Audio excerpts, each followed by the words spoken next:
Ó Senhor, em vossa força o rei se alegra. Salmo 20. Um bom dia.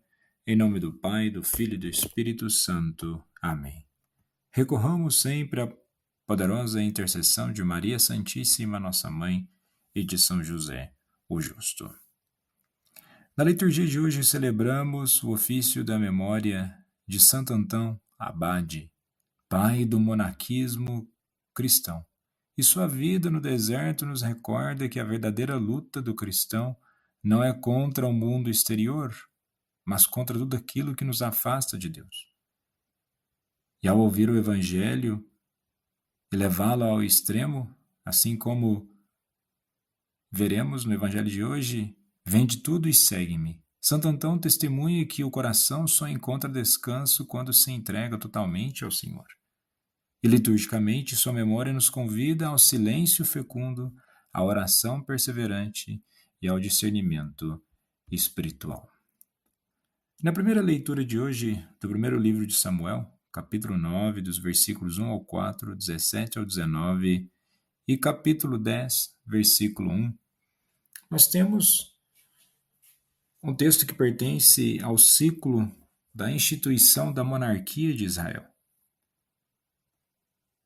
E o texto funciona como uma narrativa de evocação indireta. Saul não procura o trono, ele procura jumentas perdidas. O rei não surge por ambição pessoal, mas dentro de uma história cotidiana, quase banal. E com isso percebemos que Deus introduz o extraordinário no ordinário. E vejamos que, logo no início, Saul é apresentado como uma genealogia longa, algo típico quando se quer indicar legitimidade social. Ele pertence à tribo de Benjamim, pequena e fragilizada desde Juízes, nos capítulos 19 e 21. E o texto já prepara uma atenção. O primeiro rei vem da tribo menos esperada. A descrição física: não havia ninguém mais belo e sobressaísse, reflete a cultura do Antigo Oriente, onde estatura e aparência eram sinais visíveis de liderança. Contudo, isso já antecipa uma crítica velada. Israel escolherá o rei segundo os olhos, enquanto Deus vê o coração, conforme o primeiro livro de Samuel, no capítulo 16, versículo 7. E quando é mencionado as jumentas perdidas, na cultura agrícola israelita, jumentas eram bens valiosos, essenciais para o trabalho e o sustento familiar.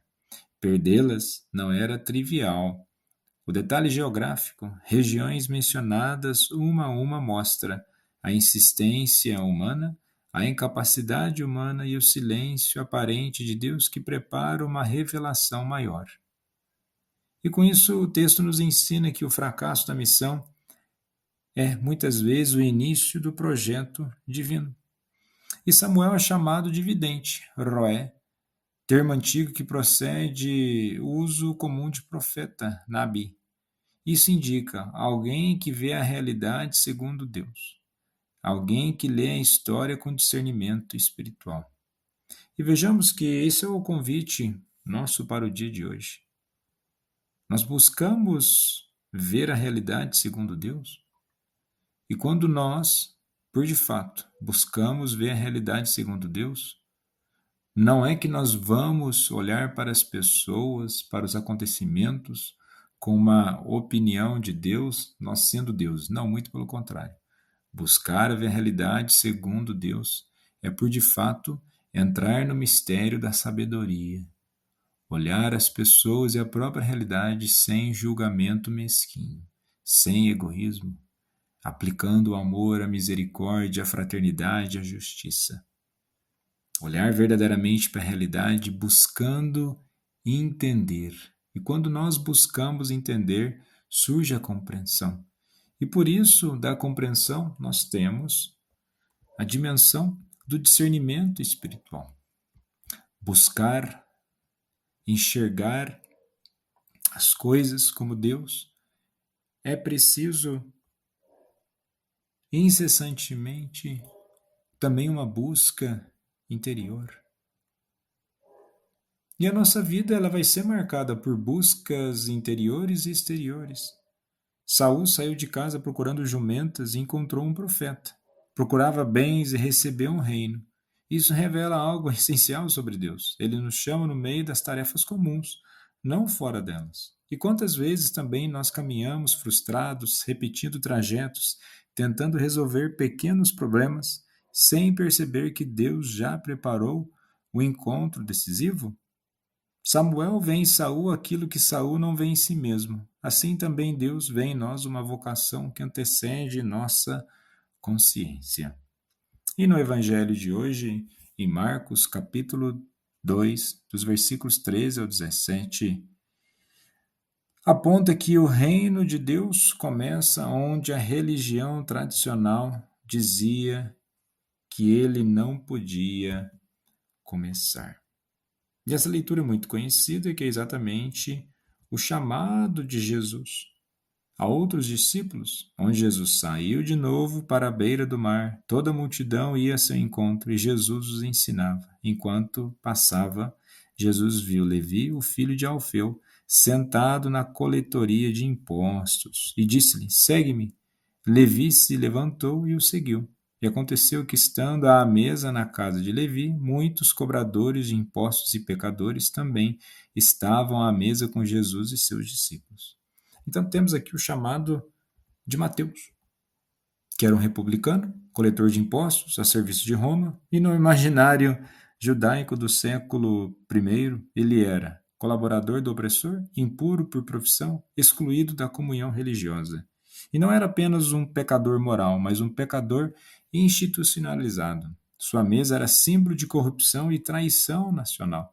Então chamá-lo não era ousadia pastoral, era ruptura simbólica. E quando Jesus, nós percebemos que na leitura Jesus já chama Mateus e logo já menciona que Jesus vai comer na casa de Mateus. E no judaísmo antigo, comer junto significava comunhão, reconhecimento, pertencimento. Jesus não apenas perdoa Levi, ele partilha a mesa. Isso significa, tu pertences antes de mudar. E a crítica dos escribas não é moralista, é teológica. Por que ele come com pecadores? Ou seja, que tipo de Deus faz isso? Mas a única preocupação de Jesus é simplesmente em que Levi, no caso Mateus, pudesse segui-lo. O chamado é curto, imperativo, sem condições prévias. Jesus não diz, arrepende-te primeiro, muda de vida e depois vem. Ele chama para que a mudança seja possível. A graça não é recompensa da conversão. A conversão é fruto da graça.